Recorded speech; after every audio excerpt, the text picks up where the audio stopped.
Bugünkü verilişdə sosial xəbərlər rubrikasında biləcəksiniz. İlk Dost mərkəzinin yaranma məkanı bəlli oldu. Uğur hekayəsi rubrikasında isə gözəl səsi ilə insanları valeh edən əlilliyi olan müğənni Mehmanla tanış olacaqsınız. İstehsalatda bədbəxt hadisə ilə əlaqədar əlillik necə təyin edilir? Sualının cavabını isə hüquq məsləhətləri rubrikasında öyrənəcəksiniz.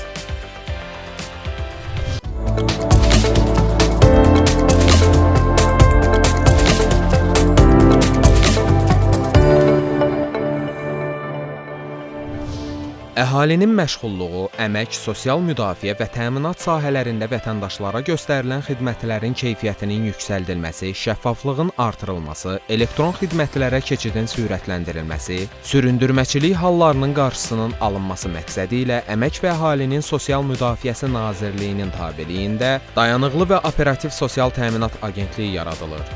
Artıq ilin sonunadək Bakının Yasamal rayonunda bu rayonun və Səbail rayonunun əhalisinə xidmət edəcək ilk Dost mərkəzinin yaradılması nəzərdə tutulur. İlk Dost mərkəzinin açılması ilə bağlı artıq yol xəritəsi hazırdır. İlin sonunda ilk Dost mərkəzi istifadəyə veriləcək. Məlumat üçün bildirmək istəyirik ki, Əmək və Əhalinin Sosial Müdafiəsi Nazirliyi sosial müdafiə və sosial təminat, əmək və məşğulluq sahələrində bu sahədə, bu qəbildən olan xidmət sahələrində böyük bir spektrını, təxminən 100-dən artıq xidməti 5 milyon əhaliyə təqdim edir və 5 milyon insan bu xidmətlərdən yararlanır. Əmək və Əhalinin Sosial Müdafiəsi Naziri Sahil Babayev, Dost Agentliyinin və mərkəzlərin yaradılması üçün aparılan işlərin müzakirəsi məqsədi ilə Nazirlikdə keçirilən iclasda bildirib ki, Agentliyin və mərkəzlərin təşkilatı strukturu, ştat vahidləri və sayı, kadrların seçimi və hazırlığı, işə qəbulu mexanizmi, iş rejiminin müəyyən olunması, Dost mərkəzlərində göstəriləcək xidmətlərin siyahısı, bu xidmətlərin göstərilmə qaydası da hazırlanır. Əmək və Əhalinin Sosial Müdafiəsi Nazirliyində ali məktəblərə daxil olmuş sağlamlıq imkanları məhdud gənclərlə görüş keçirilib. İnsanın həyatında ən gözəl dövrlər məhz universitet tələbəlik dövrləridir.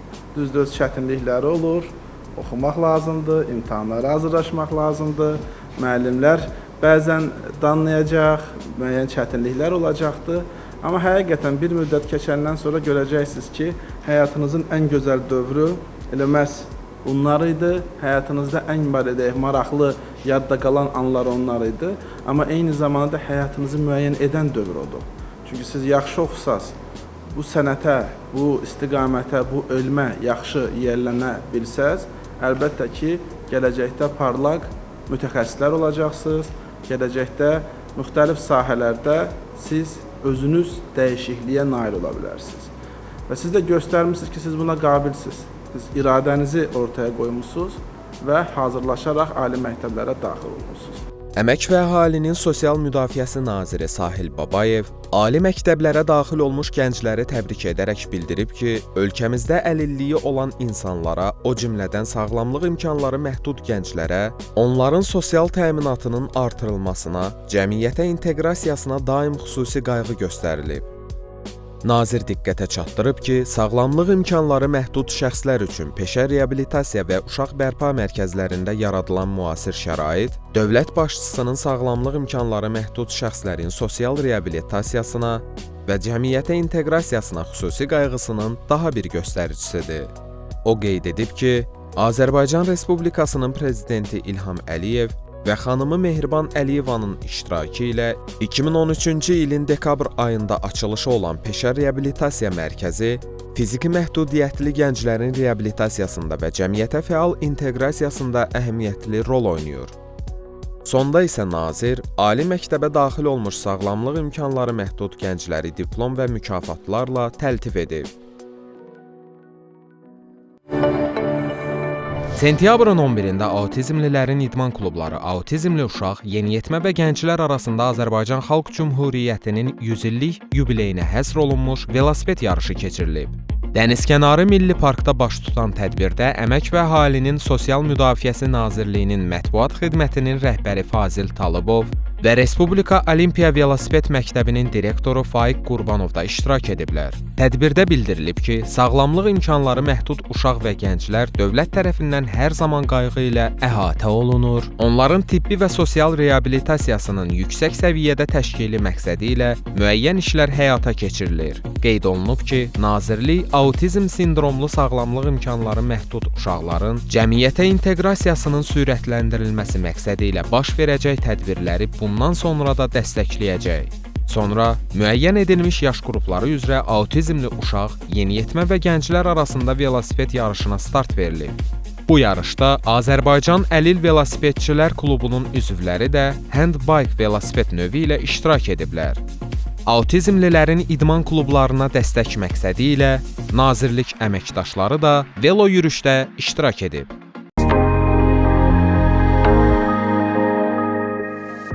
Həyat onun üçün ömrünün ən şıltaq çağında qəmli notlarını çaldı. O isə buna qulaq vermədi və mübarizə aparmağı seçdi. İndi isə qəhrəmanımız gözəl səsi ilə insanları valeh etməkdədir. Bugün gözəl səsi ilə həyatındakı əngəlləri aradan qaldıran bir qəhrəmanımızı sizə təqdim edəcəyik. Mehman Talıbov 1984-cü ildə Bakı şəhərində anadan olub. 1990-cı ildə Rüstəm Əliyev adına 3 saylı tam orta məktəbdə ilk təhsilini alıb. 1996-cı ildə isə Rastropoviç adına 21 saylı orta məktəbdə 3 il fortepiano təhsili alıb. 15 yaşından isə ayaqları tutulur və gəzə bilmir. 2010-cu ildə əlilliyi olan şəxslərin 5-ci Ümumrespublika Bədii Yaradıcılıq Baxış müsabiqəsinin qalibi olur. 2013-cü ildə eyni adlı müsabiqənin təkrar qalibi olur. 2012-ci ildə isə Müslüm Maqamayev adına keçirilən müsabiqədə Grand Prix mükafatının sahibi olur.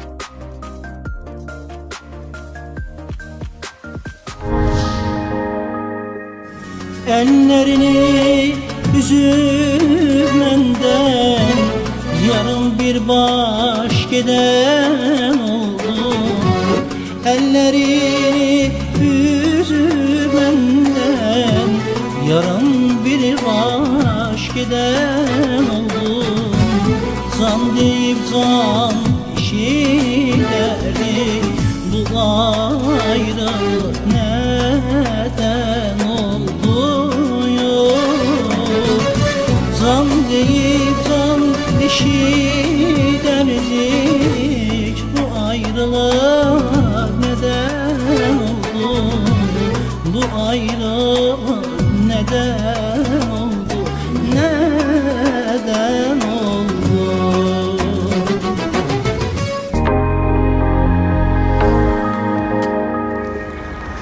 Salam Mehman, Salam, xoş salam, gördük, abi, xoş gördük. Necəsiz, Sağ olun, necəsiz, çox sağ olun. yaxşı olasınız. Olun, Mehman, istərdik bugün biz birik tamaşaçılarına gözəl səsi olan, gözəl ifası olan, gözəl musiqiçi Mehmanı tanıdıq. Çox sağ olun, təşəkkürümü bildirirəm Samit qardaşım. Öncə can sağlığı versin. çox sağ olun, təşəkkür edirik, biz təşəkkür edirik. ARB kanalının rəhbərliyinə də təşəkkürümü bildirirəm. Çox sağ olun. ARB ailəsinə də təşəkkürümü Çox sağ olun. bildirirəm. Biz hər zaman dinləyirik səni, izləyirik səni hər tədbirdə, hər çıxışlarında. Şəxsən mən sənin səsinə heyranam, sənin səsinə vurğunam. Çox gözəl səsin var. Yəni belə deyək, heç bir fonoqramsız, heç bir plagiatsız sənin öz musiqilərin, sənin özünə məxsus ifan var ki, sən gözəl tərzdə ifa edirsən. Mehman fiziki məhdudiyyətliyini nə zaman qazandı və necə oldu bu? Mən 15 yaşımdan qazanmışam fiziki məhdudiyyətimi. Özüm idmanla məşğul idim. İstirdim daha professional idmanla məşğul olum. Hansı idmanla məşğulsunuz? Ağırlıq qaldırmanı çox sevirdim, Hə. cidoya gedirdim. Bəli, Yəni bu idman növlərini çox sevirdim. bəli, bəli. Günlərin bir günü gecə yatdım, səhər yerimdən qalxa bilmədim. Yəni o gəzməyəm, bu gəzməyəm. Bəs həkimlər nə diaqnoz qoydu sizin üçün? Həkimlər diaqnoz qoydu ki, nəsə sinirlə bağlı bir şey, nəsə. Mənə elə gəlir çətin bu bir şeydir. Yəni qismətdir bu, talih alın yazısı yazısıdır. sizin Heç mən üçün. pis olmuram. Bəli. Yəni mənim elə üzümdən də görsənər ki, yəni mənə bu maneə törətmir. Bəli. Şükür olsun Allaha. Bəs Mehman, bu fiziki məhdudiyyətli olmamışdan öncə bu istedadınızı kəşf eləmişdiniz, yoxsa ondan sonra yarandı? İstedadım Amid qardaş, bu mənim qanımdadır musiqi. Bəli. 3 yaşımdan oxuyuram. Yəni oxumaq da ki məni rahat buraxmayan bir şey. Bir də gözüm özümdən asılı deyil. Ürəyim istəyir ki, dayandığım yerdə oxuyum. Yəni bu işi o qədər sevirəm. Bəli. Uşaqlıqdan idmana həvəsim olub. Oxumağa həvəsim də idmanla məşğul olmuşam. Oxumağa həvəsim də ondan yaranıb ki, yəni gözümü açandan evdə musiqi görmüşəm. Atam Çingiz Tağırov oxuyandı. Atanız hətta özü Bəli, müğənni olub, zamandan yaxşı oxuyanı olub. Bəli. Hər halda atanız da musiqiçi olub. Bəli, müğənni olub. evimizdə Ona bir görə- çox böyük sənətkarları görmüşəm, bir çox. Firuz İsmailov bizim gözəl sənətkarımız, atamın pianisti olub. Musiqi sizin üçün nə deməkdir Mehman? Amir qardaş, mən onu nə dərəcədə anladım deyə bilmirəm. Daha doğrusu oxuyanda onu mənə fikir versəz yəqin ki, daha çox görsənər. Ürəkdən oxuyuram. Həmişə oxuyanda elə bilirəm ki, bundan sonra oxumayacağam. Nə ürəyimdə nə varsa o mahnıya qoyuram onu. Bəli. Gəlin elə ifanızda bir musiqi də izləyək, tamaşaçılarımız da görsün.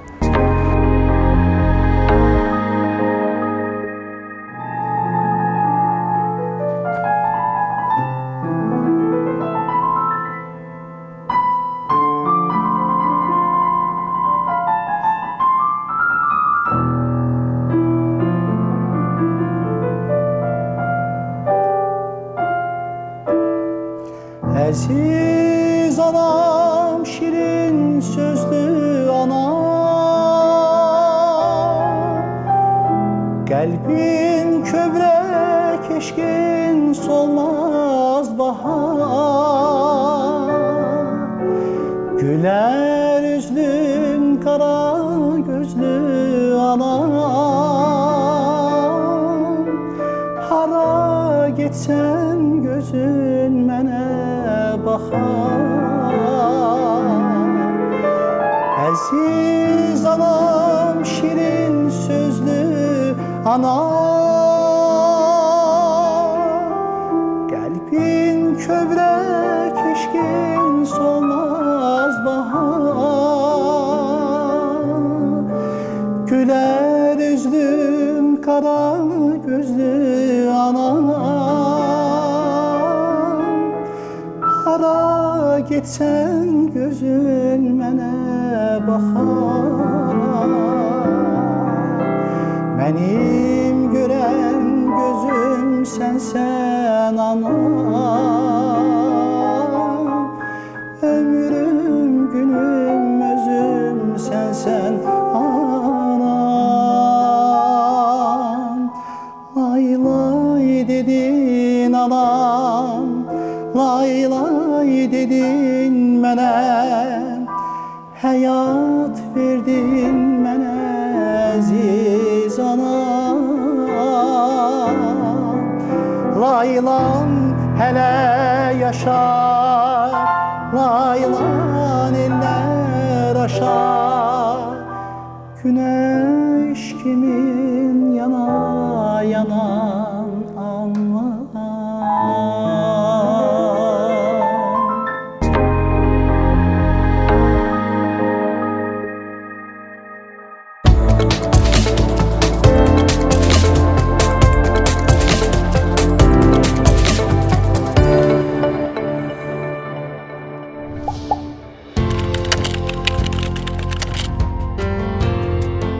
İstehsalatda bədbəxt hadisələrlə əlaqədar 50-nin təyin edilməsi üçün əsas sənəd bədbəxt hadisənin baş verməsini təsdiq edən akt və yaxud məhkəmənin qərarıdır. Qeyd olunan sənədi qeydiyyatda olduğunuz poliklinikaya təqdim etmək lazımdır ki, Forma 88 rəsmiləşdirilən zaman 50 səbəbi istehsalatda bədbəxt hadisələrlə əlaqədar seçilsin. Rəsmiləşdirilmiş Forma 88 elektron formada Əmək və Əhalinin Sosial Müdafiəsi Nazirliyinin 50-lik alt sistemindən ötürülür. Daxil olan sənəddə şəxsin kimliyini müəyyən etməyə imkan verə biləcək məlumatlar şifrələnir. Sonra sənəd əlilliyin qiymətləndirilməsi üçün elektron şəkildə tibbi sosial ekspert komissiyasına ötürülür. Komissiya forma 88-də şəxsə dair qeyd edilmiş müayinə və müalicə məlumatları əsasında əlilliyin təyin olunması və ya olunmaması barədə qərar qəbul edir və gücləndirilmiş elektron imza ilə əlillik alt sisteminə daxil edilir. Qərar sistemi vasitəsilə vətəndaşın mobil telefonuna SMS vasitəsilə göndərilir.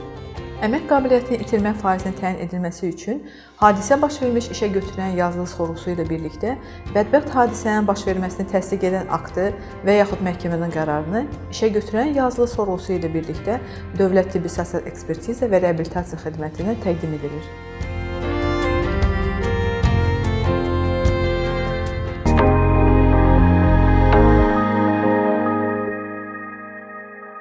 Ən çox hansı məşhurla duet oxumaq istəyirdiniz?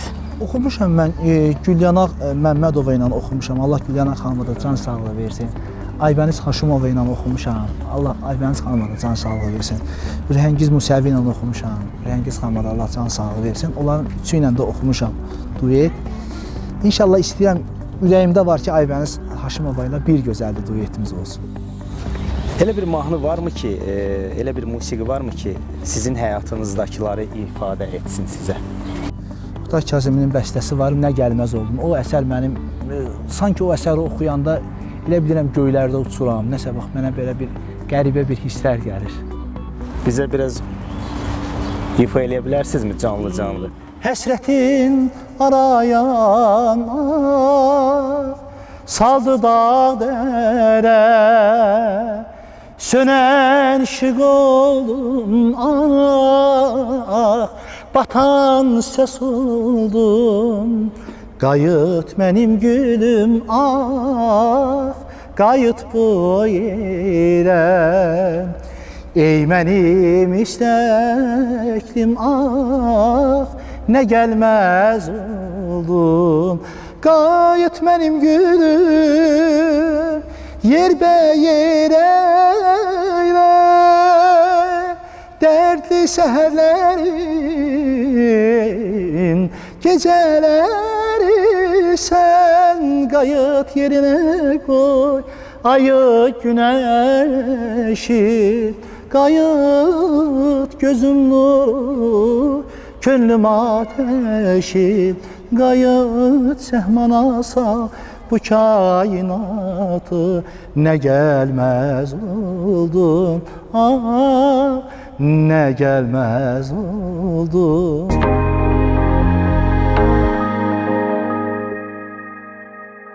Burada diplomlarınız var. Diplomlarınızı istəyirsiniz. Bunu Moskva şəhərində aldığınız diplomdur deyəsən. Hə. Bunu Moskvada Müslüm Maqamayev adına festivala getmişdim. Orada Grand Prix mükafatıdır. Ən yüksək mükafat idi. Onu da qazandım orada. Moskvada. Bu Amid qardaş mənim atamdır. Allah sizinkilərə də can sağlığı versin. Atamdır. Mən də balacalıq şəklində qucağındayam. Mehman olaraq gələcəkdə hansı arenalarda çıxış eləmək istəyərdiniz?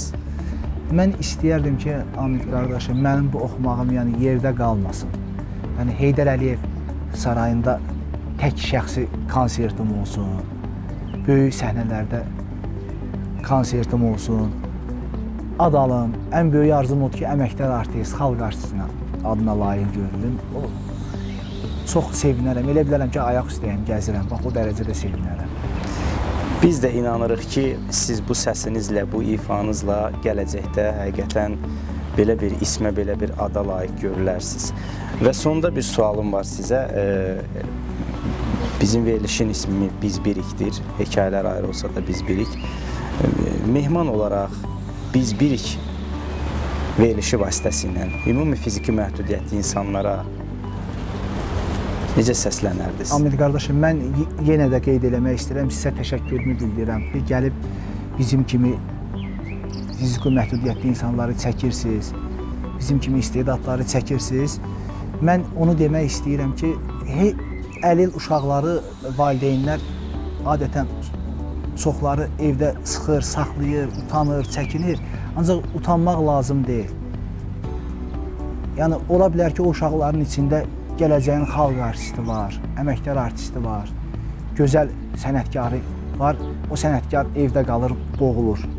Sənətkar yəni ekranlara çıxmır, işıq üzü görmür. Siz çıxışlarınızla, ifalarınızla, kütlənin qarşısındakı çıxışlarınızla heç belə kompleksə düşmüsünüzmü?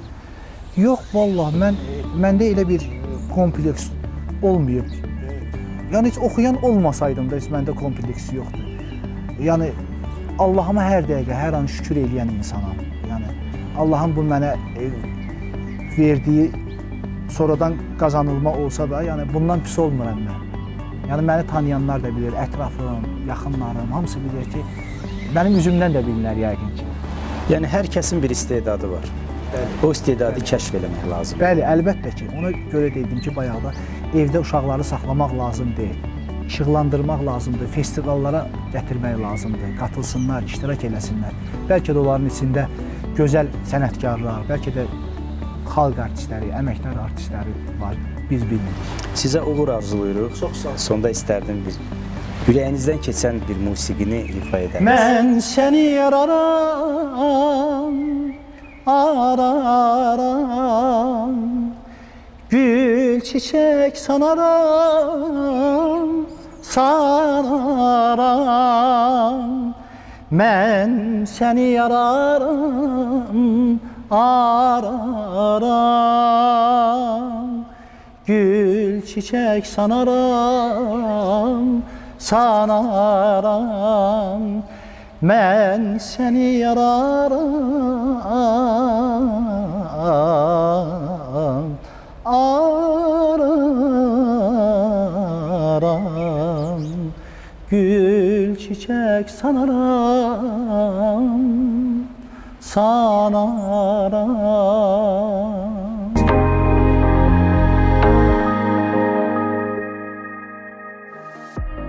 Hər qaranlıq gecənin bir gündüzü var deyiblər. Ona görə də həyatımızdan gedənlərə, üzüntülərə, məğlubiyyətlərə baxmadan daha da güclü olmaq şərti ilə davam edin yaşamağa. Və unutmayın ki, həyat doya-doya yaşayanlarındır. Hekayələrimiz ayrı olsa da biz birik.